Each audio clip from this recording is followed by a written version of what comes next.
గుంటూరులో డివిజన్ల పునర్విభజన అశాస్త్రీయంగా జరుగుతుందని వైఎస్సార్సీపీ నేతలు పేర్కొన్నారు. నగరంలో వార్డుల విభజన చేస్తూ నగరపాలక సంస్థ ముసాయిదా విడుదల చేసింది. ఈ నేపథ్యంలో వైసీపీ జిల్లా కార్యాలయంలో గుంటూరు తూర్పు, పశ్చిమ నియోజకవర్గ, ప్రతిపాడు నియోజకవర్గాలకు చెందిన నేతలు భేటీ అయ్యారు. డివిజన్ల పునర్విభజనపై సుదీర్ఘంగా చర్చించడం జరిగింది. గుంటూరులో 57 డివిజన్ల నుంచి 76 డివిజన్లుగా చేసే ముసాయిదా ప్రకటనలో ఎక్కడా స్పష్టత లేదని తెలియజేశారు. తమ అభ్యంతరాలను లిఖితపూర్వకంగా కమిషనర్ కి అందజేస్తామని తెలియజేశారు. సమావేశంలో వైఎస్సార్సీపీ నేతలు డైమండ్ బాబు, బాలసాని కిరణ్ తదితరులు పాల్గొన్నారు. మరి 57 వార్డులని 76 వార్డులుగా ఏ విధంగా విభజించారో మనం చూస్తున్నాము. దీంట్లో ఈరోజు ముఖ్యమైన సమావేశం పెట్టుకొని ఎక్స్ కార్పొరేటర్స్ అందరితో, అలాగే ముఖ్య నాయకులు 1 టౌన్ 2 టౌన్ అలాగే పత్తిపాడు నియోజకవర్గానికి సంబంధించిన ప్రతి ఒక్కరితో కూడా ముఖ్య నాయకుల్ని పిలిపించి ఏ విధంగా వాళ్ళ దగ్గర ప్రతి ఒక్కరి దగ్గర బ్లూ ప్రింట్ ఉందో, అలాగే వాళ్ళ దగ్గర ఏ బౌండరీస్ అంటే నార్త్, ఈస్ట్, సౌత్, వెస్ట్ ఏ విధంగా చేశారు, ఎటువైపు ఏ డోర్ నంబర్ నుంచి ఏ డోర్ నంబర్ అని చెప్పి ప్రతి ఒక్కటి కూడా వాళ్ళు ఇవ్వడం జరిగింది. కానీ దీంట్లో ఎక్కడా కూడా మీరు చూసుకుంటే స్పష్టతగా ఇవ్వలేదు. ఎంత పాపులేషన్ ఉంది, ఏంటి, ఏ విధంగా విభజించారు, చేశారు, ఏ ప్రక్రియ మీద చేశారు అని చెప్పి కరెక్ట్ అయిన క్లారిటీగా ఇవ్వలేదు. 7 రోజుల్లో అబ్జెక్షన్స్ ఇచ్చారు. ఈ 7 రోజుల్లో మీకు ఏమైనా అబ్జెక్షన్స్ ఉంటుంటే చెప్పమని చెప్పారు. వీళ్ళు ఇచ్చే అంటే కమిషనర్ గారి దగ్గర నుంచి కానీ లేకపోతే జిఎంసీ దగ్గర నుంచి వచ్చిన డేటా కరెక్ట్గా లేకపోతే మేము ఏ విధంగా మాకు అబ్జెక్షన్స్ చెప్పడానికి మాకు ఏ విధంగా అవకాశం ఉంటుందని చెప్పి మేము మళ్ళీ ఇంకొకసారిని కమిషనర్ గారిని కలిసి మాట్లాడదాం అనుకుంటున్నాము. దీని మాత్రం నిజంగా చూసుకుంటే వాళ్ళకు అనుకూలంగా వాళ్ళకి ఏ విధంగా కావాలో ఆ విధంగా చీల్చారు, కానీ ఎక్కడా కూడా జీవో ప్రకారంగా వాళ్ళు చేయలేదు. డివిజన్స్ ఎక్కడా కూడా జీవో ప్రకారంగా చేయలేదు.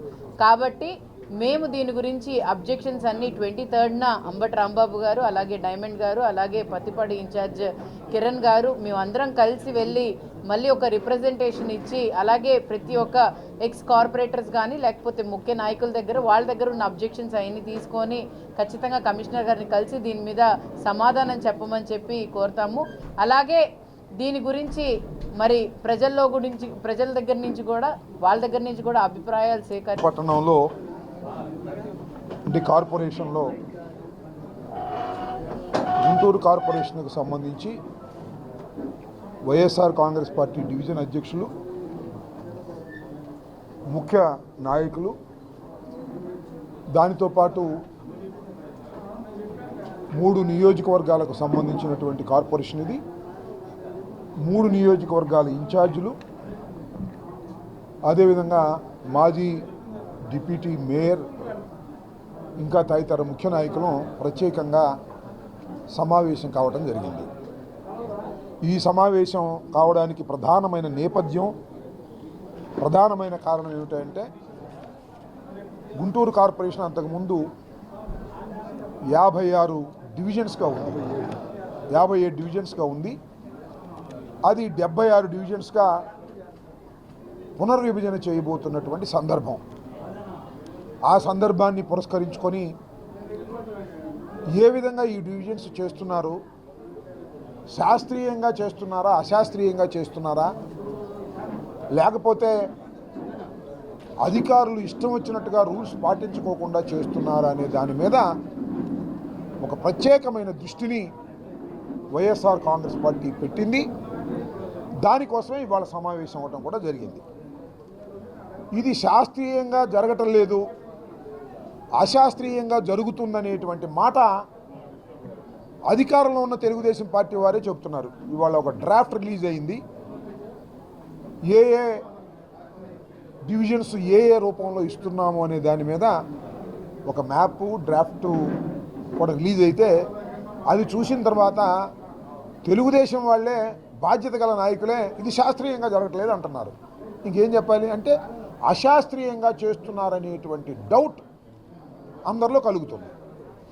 కాబట్టి అశాస్త్రీయంగా జరిగేటటువంటి ఈ విభజనని, ఈ రీఆర్గనైజేషన్ ఆఫ్ డివిజన్స్ని మేము క్లీన్గా అబ్జర్వ్ చేసి సరిచేసే విధంగా మేము కంప్లైంట్స్ ఇవ్వడానికి సర్వసన్నద్ధం అవుతున్నాం.